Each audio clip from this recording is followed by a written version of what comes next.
DFS.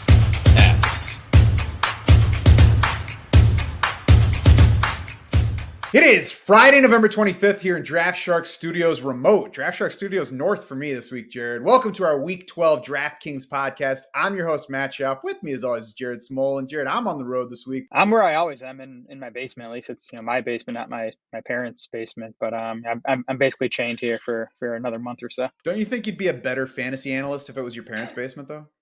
Probably. I should give it a shot. Save me some money, too. Well, speaking of money, we're here primarily to help people make money, not save money, but that's a whole different podcast. We're playing on DraftKings. We're playing on FanDuel this week. We're using the Draft Sharks lineup generator to find the best values and set our best lineups. Jared, for cash quarterback on DK this week, are you paying up or who are you going for? Playing our guy, Geno Smith. $6,000 on DraftKings. Checks in as our top dollars per point value at quarterback. Has just been steady all season. I mean, he has 19 plus DraftKings points in 6 of his last 8 games now. And then this matchup against Vegas really elevates Geno. Vegas dead last in Football Outsiders pass defense DVOA on the season. They're also dead last over the past 5 weeks, so they're not getting any better. They might be getting worse, actually.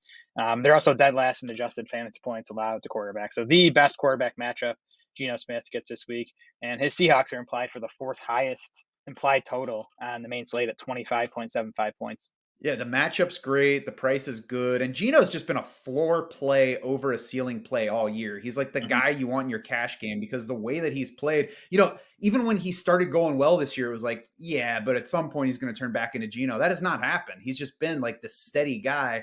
He's had 4 straight games of 2 touchdown passes. He's had 2 touchdown throws in 8 of his 10 games for the season. He's had just 1 game of more than 2. So he's not the guy to go to for ceiling. I like Geno as a cash play. I like that both Tyler Lockett and DK Metcalf are decent values in that 6K range on DK. I'd play Lockett ahead of DK Metcalf, 6,200 versus 6,500 for Metcalf, but I think they're both in play if you do prefer Metcalf.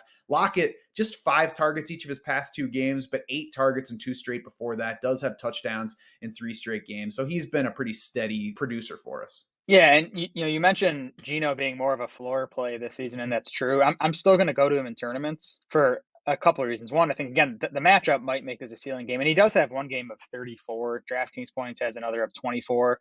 The other reason is, 24, 25 points might be good enough this week.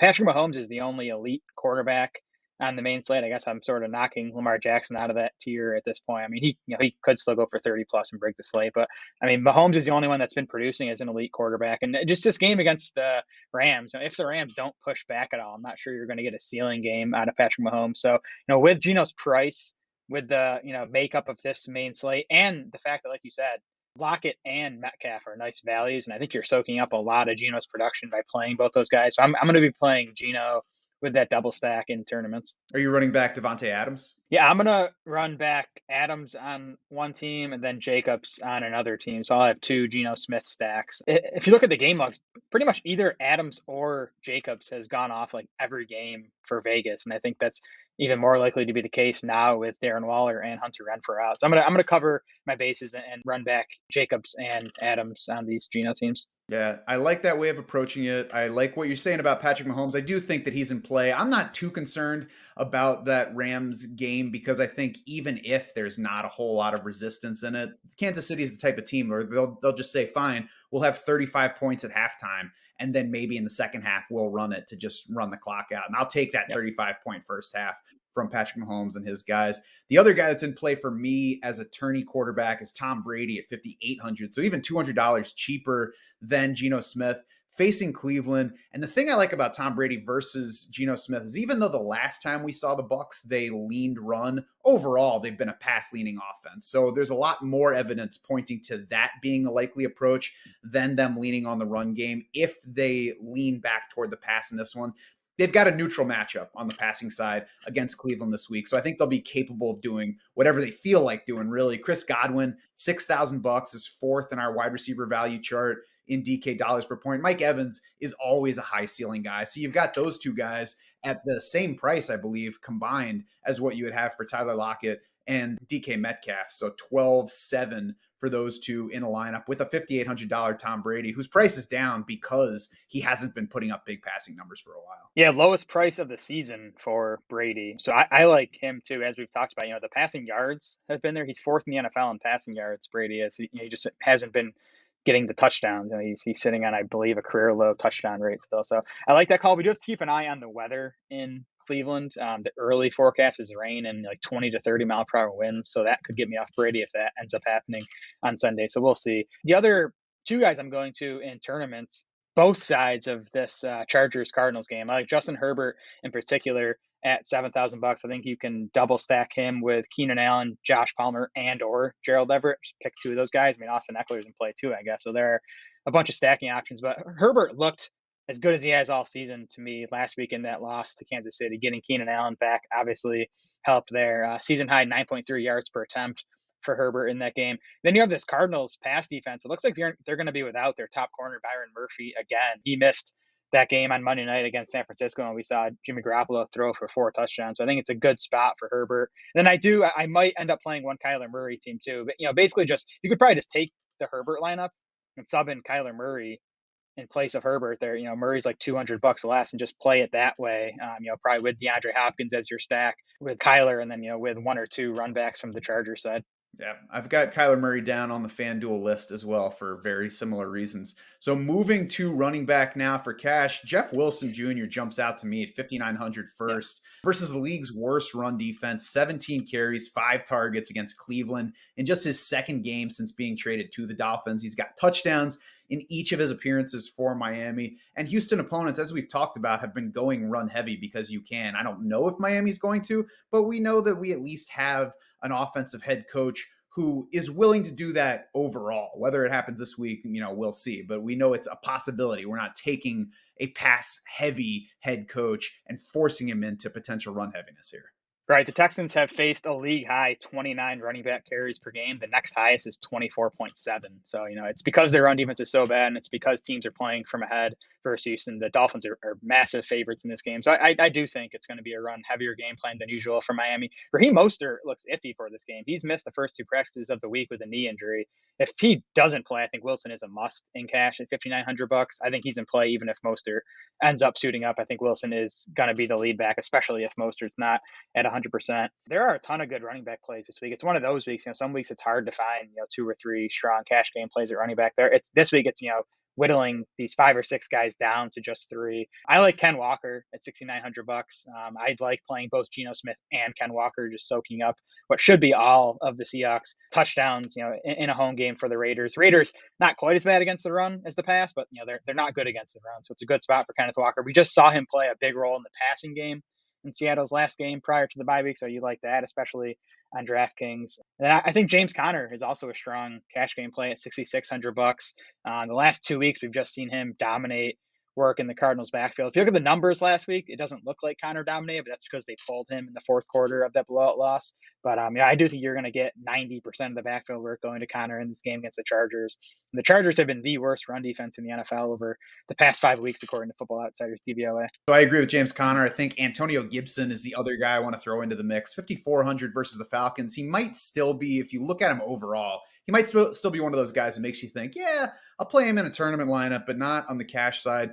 The way that he's getting used right now makes him fine for cash, especially on DK. But last week, he even worked ahead of Brian Robinson Jr. as a runner. This is the 7th most friendly scoring matchup for running backs on the season. And it's a Washington offense that wants to run the ball. So there should be plenty of rushing volume for Washington in this one, even if it ends up more split than we want it to be. I think that plus the $5,400 price for Gibson makes him very attractive, especially in a lineup where we're trying to put, either 3 running backs or fit something expensive at wide receiver or tight end. Yeah, for sure. Gibson's on my list. And then the other guy on my cash consideration list is Latavius Murray, who actually checks in as the best value in terms of, projected points per DraftKings dollar here. $5,000. I think some weeks he'd be a strong cash play, just because we expect him to get the vast majority of the work in the Broncos backfield now that Melvin Gordon's no longer there. Mike Boone's going to miss at least one more game on IR. But again, there's options that project for more raw points this week, and pricing's pretty loose this week. I think it's maybe as loose as it's been all season on DraftKings. So I'm not sure you need to go down to the $5,000 Latavius Murray. But I do think he's a fine play if you need those savings. Yeah, I agree. I think if you get to the point where $400 you need between Gibson and Latavius Murray, you go ahead and play Murray. Yep. He's the one that I would want to leave out because he's a limited player. His offense has been terrible. And like you said, there are other good options in that cheap range if you don't need that extra salary savings for getting down to him. I certainly like on the tournament side Wilson and Gibson here as well. I want to see what the ownership rates are. I doubt that they're going to get too high for me to throw out Wilson or Gibson, though, because of them both coming in under 6K and both of them having really multiple touchdown upside. Like if they deliver at whatever ownership level, I'm still getting plenty of points.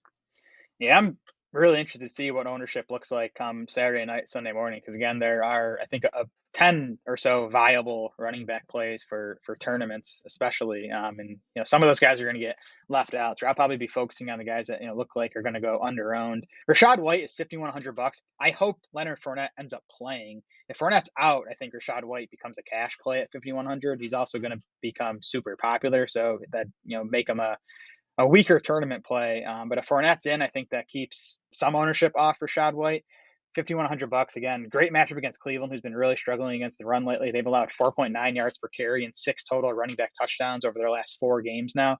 And even if Fournette plays, even if he was healthy, I think there's a chance Rashad White leads the backfield in touches. And then if Fournette's not healthy, which he's not going to be at 100% dealing with the hip, I think White might play a pretty big role coming out of the bye here. Yeah, I mean, certainly Fournette leaving early with the hip issue last time helped Rashad White, but he started that game. So they clearly began the game looking to get Rashad White more work. And Byron Leftwich confirmed that this week. He said yesterday that they always knew the skills were there. They wanted Rashad White to get to the point where he could handle that many opportunities, that many snaps in a game where he was just ready to play that much. And he said, now he has shown us that he is. So we're ready to continue giving him more work. Whether that means more work than Leonard Fournette when both are healthy, we'll have to see. We haven't seen a full game of that yet to know exactly what it looks like, but it at least means more. We're probably looking at least a split like Tony Pollard and Zeke Elliott in Dallas, I would guess. Yeah, and even if you get that, I think White's a good tournament play because he can catch passes. He is a decent touchdown bet in a game with the Bucs favorite and having a decent implied total. So I'll be on White either way in tournaments. I like Austin Ekeler for tournaments too. Kind of paying up again. There's all these quality plays in the 5-6K range. I think that might keep ownership off Austin Ekeler at 8,500. Coming off a 2-target game after he'd been averaging 8 to 10 targets for a while now, I kind of think that's just a fluke. I think his target volume will climb, especially in this matchup. Arizona 30th in Football Outsiders running back coverage rankings. They've allowed the 6th most running back receiving yards. So again, I like Ekeler possibly in Herbert stacks or even just as a one-off in other stacks. Yeah, and you can certainly check the lineup generator to see those DK dollars per point numbers as well as the projected ownership heading into the game. I think that'll be a good way to gauge who the top expensive guys are because we highlight lots of these value plays, but a huge part of playing value plays is so you can get that, 1 or 2 studs into your lineup that can really make the week for you. Michael Carter is one more cheap guy I want to throw out just for tournament purposes, 5,400 against the Bears. In case we do want an ownership pivot off of Antonio Gibson or Rashad White, if he ends up being the only guy in the Tampa Bay backfield, Carter's got the good price, 5,400. He's got a good matchup. Chicago's run defense has picked up a bit lately. 2 of their 3 best DVOA performances in run defense have come among their past 3 games against Miami and Detroit. The pass D, though, has been awful, and the defense overall has been weak. They traded away Roquan Smith and Robert Quinn in recent weeks. That certainly hurt things overall. And Michael Carter is positioned to take advantage in whichever area the Jets want him to. So, we've all talked about the target shares he got in that limited time with Mike White the last time Mike White was starting at quarterback for the Jets. I don't expect those numbers to continue, but this is where you take a shot just in case we get another one of those Mike White games where he targets Michael Carter 10 times. If he does that, you're going to get a DK bonanza here at a nice salary and at probably very low ownership. Yeah, I'd say that's the path to a ceiling game for Carter as a whole bunch of targets. And like you said, it's about as good as a matchup he's going to get the rest of the way. So if Carter is going to give us a ceiling game, it's going to come this week. I probably won't be on him, but we'll see. There you go. Wide receiver for cash, Jared. I think this is the spot where we can agree on one receiver we've been arguing about lately, but who do you like for cash? Trying to think who that would be because my three cash game plays right now are Keenan Allen, Chris Godwin, and Terry McLaurin. They're 6,100, 6,000, and 5,800. So kind of living in that range. And I just think they're all really strong target bets. I mean, Keenan Allen, in his return last week, he was a bit limited, only ran a route on 74% of the pass plays, still saw 8 targets for a 27% target share. And he's been a full go in practice all week. So I think you're going to get him back to, 80, 90% of the route. So I just think he's a really good target bet. I like this Chargers Cardinals game to be a shootout. Chris Godwin, 10.8 targets over his last 5 games. Like, I'm going to play that every time at $6,000. And then Terry McLaurin. I mean, the concern is I think Washington goes run heavy again on Sunday against Atlanta because they'll be able to, and I think they'll be fairly effective on the ground. But I mean, Taylor Heineke's only averaged 30 passes across his 5 starts, and McLaurin's still averaging 8.6 targets per game because he has a 29% target share. So I just feel good about his volume, even if we don't get, more than 30 passes out of Heineke on Sunday. I agree. I think that it's tough for McLaurin to get a ceiling. I don't like him as much in a tournament lineup, Yeah. but I like him plenty in cash. Would you be willing to play Terry McLaurin and Antonio Gibson in the same cash lineup on DraftKings? Yeah, I would. I think they're both their volume projections and their price tags. Like, you're paying 5,800 and 5,400 for them. I think they can easily both deliver at those prices. Yeah, and I think that's key to factor in. If you get into the mid 6 or even higher range, it's tougher to play 2 guys from the same lineup because then you need both of them to really deliver big numbers. But the lower you get, the less you need to get in a return on that. I think Josh Palmer is also in play, $5,400, $700 cheaper than Keenan Allen. Mike Williams is probably out for this game, didn't practice Wednesday or Thursday. The guy I was referring to at first is just like a guy you might not need to get down to because of all the value we've talked about. But Sky Moore at 3K is sitting at the top of our DK dollars per point for this game against the Rams. It's a pass favoring matchup where I would expect the Chiefs to come out throwing, regardless, just because that's the way the Rams defense stacks up. And even if a guy or two are injured, the Chiefs have the wherewithal to throw as much as they want to. Kadarius Toney probably not going to play. Didn't practice Wednesday or Thursday. Juju Smith-Schuster should be back, so that crowds things. But Sky Moore at 3K, if you didn't want to pay down for those running backs, or if just the way you're building your lineup finds you needing that extra savings. Let's say you want to play Patrick Mahomes as your cash quarterback. Him and Sky Moore can fit together and still give you some of the savings that we were talking about with those cheaper running backs. And I don't think that there's a whole lot of ceiling here, but there's room for Sky Moore to deliver pretty good return on the cheapest possible salary.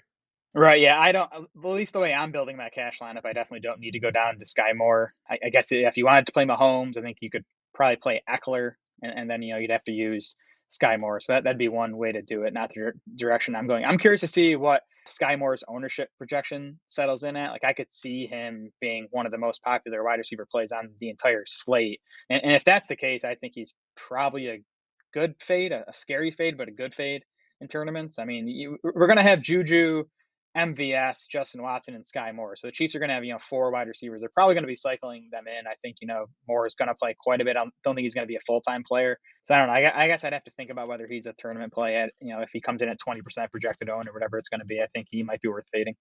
I don't really like him as a tournament play anyway. I mean, I can see putting him in a Patrick Mahomes lineup just because of the salary and it's his quarterback. But I think he's a pretty easy fade because, like you said, he's probably not going to be more than the 4th target in this game. And, even though Kansas City's a better spot to be that than Tennessee is, it still doesn't give you, it still lowers both your floor and your ceiling. Yeah, and again, I don't think you need those savings this week. I think you can build really strong lineups without using a 3K wide receiver this week. So even if Moore goes for 14 points, which is like a good, salary-based return, I don't think, that might not be enough to win a tournament this week. I think a cheaper wide receiver who can give you ultimate ceiling is Garrett Wilson at 4,300 against the Bears. Like I mentioned, the Bears' pass defense has just been dreadful over the past 4 weeks, and that's in that span where they traded away 2 defensive starters.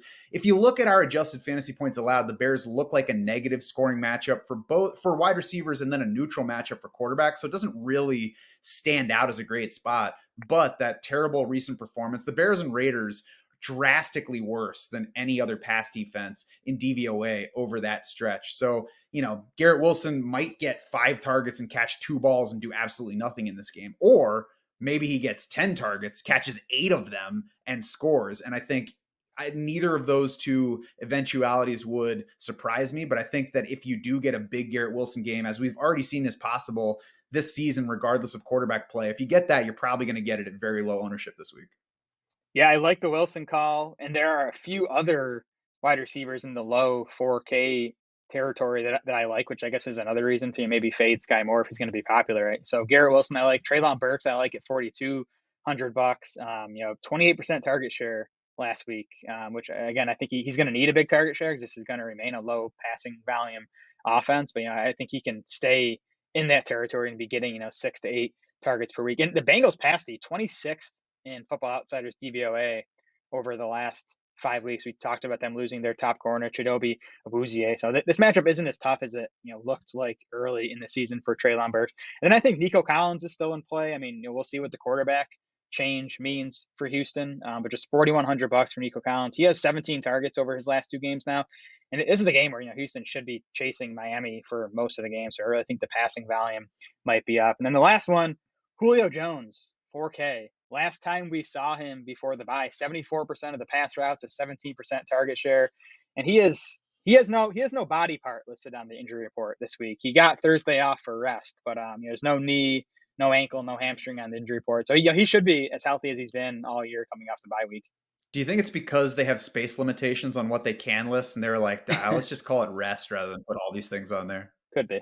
A couple other guys I want to throw out. We talked about quarterbacks you play, and obviously that's going to dictate some of what you choose at wide receiver, especially. But T. Higgins is somebody I'd consider playing without his quarterback. 6,900 against Tennessee, not a special value this week, but it's more of a pass funnel matchup. It's one I probably wouldn't get to Joe Burrow because it's not the kind of matchup that says they're stopping everything on the ground, but they're generous through the air. The Tennessee defense has just been good overall lately. So I'm not sure Joe Burrow is going to be my tournament quarterback, but I'd be willing to play T. Higgins if he fits without Joe Burrow in there because he should be the lead wide receiver. We'll see about Jamar Chase. But frankly, even if Jamar Chase is back, it could help keep the ownership away from Higgins in this matchup where he'll probably still be the better bet for production. The Bengals defense, on the other hand, you talked about it being rough against the pass, also been bad against the run. So I like kind of this mini stack of T. Higgins with either Treylon Burks for cheaper or Derrick Henry for likely low ownership and high upside here because the Bengals have not only been weak against the pass, but 27th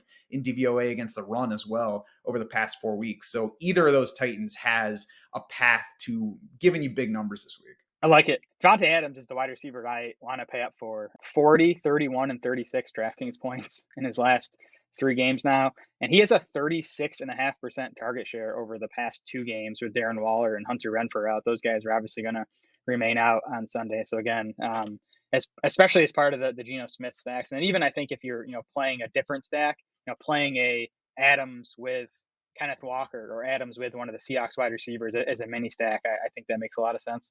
I agree. And the final name I'll throw out is Juju Smith-Schuster, either as part of a Patrick Mahomes lineup or by himself. Just 5,700. He's kind of sneaky in the middle there where he's not cheap enough to stand out and not expensive enough to fade him because of price. I'm going to be curious to see his ownership, but I would guess that it'll be lower than it really should based on his production in recent games when he's been in there, because there will be some people looking to play Sky Moore because Juju Smith-Schuster's been away for basically a couple of weeks, missed a game and left the previous one early. So it's been 3 weeks now since we really got helpful fantasy numbers from Juju. Yeah, I think figuring out what to do with the Chiefs is going to be key to this slate. Like I definitely think you want exposure because they do still have the implied total, that big implied total. They're going to put up points. It's just kind of figuring out where they're going to come from. It's interesting too that we haven't mentioned the Dolphins passing game at all. And I get it. Like I want to be off because I think it's going to be a run heavier game plan. But if everyone thinks that and no one's going to play, Tua or pay up for Tyreek or get to Jalen Waddle, I think that'd be an interesting tournament play. So again, we'll see where the ownership settles in on Saturday night, Sunday morning. Yeah, I mean, I'm glad you brought it up because I think that the reason to not talk about it is I don't think it's one to be either on or off this week. Like if you're setting a bunch of lineups, I would absolutely work some Dolphins in. I'm not avoiding them. At the other side, I think the ultimate ceiling, like the way things play out for them this week, is the running game is the highest ceiling area. You don't ever have to make a case for Tyreek Hill and Jalen Waddle getting there. So those are just 2 guys where if I'm building lineups, I'm like, all right, we'll get some Tyreek Hill, we'll get some Jalen Waddle, unless they're both like 20+% ownership projection. Yeah, because I mean, even in a run heavy game plan, Hill and Waddle are the types where it takes 4 catches, they could have 120 yards and a couple touchdowns. Yeah, they just fall into that category. Like, I don't feel like I need to talk about them. People know what's there Yeah. at this point. You talked about Yeah. figuring out the Chiefs, and that brings us to tight ends because whenever you're figuring out the Chiefs, the first question is, am I playing Travis Kelce or am I not playing Travis Kelce? He's probably a little too expensive to factor into cash for you, right? Yeah, he is. Well, we can talk about him on FanDuel. I think he makes more sense there. But on DraftKings, like these second, third tier tight ends are literally half the cost of Travis Kelce. So I like going cheap at tight end. And there are for cash, there are like four tight ends in the 3K range that I think are okay. None of them like stick out to me as great plays. So it's Greg Dulcich at 3,700, Foster Moreau at 3,400, Hayden Hurst at 3,300, Evan Engram at 3,200. Like I think they're all nice target bets for the price tag. None of them stick out to me as like must play. So to me, that's going to be like the last spot I fill in. See how much money I have left. At my current construction now, I have enough for Greg Dulcich, who is our highest projected among those four. So I would just play him at 3,700. But again, if you need to get down to even Evan Engram at 32, I think that's fine. I agree with them all being fairly close together, and that's pointing me toward Evan Engram at 3,200 for the salary savings, for the one among that group that's just, even though he has weeks that disappoint us from the target share standpoint, he has the most target history for us in that group. So we can at least say there's a decent expectation for him. I also don't think that Jacksonville is going to find it as easy to run this week as they have in other games. Baltimore defense has been much better lately. Two straight opponents have been held under 250 total yards. You could talk about the weakness of opponents, but under 250 total yards against any NFL team is a very good defensive performance. They're third against the pass, fourth against the run in DVOA over the past 4 weeks. So if this game, I think there's a chance that this game goes in a direction where Jacksonville has to throw it maybe more than they want to heading in. And if that does happen, the Baltimore defense ranks 25th in tight end coverage DVOA, which is much lower than they rank in coverage against any other position. So it very well could be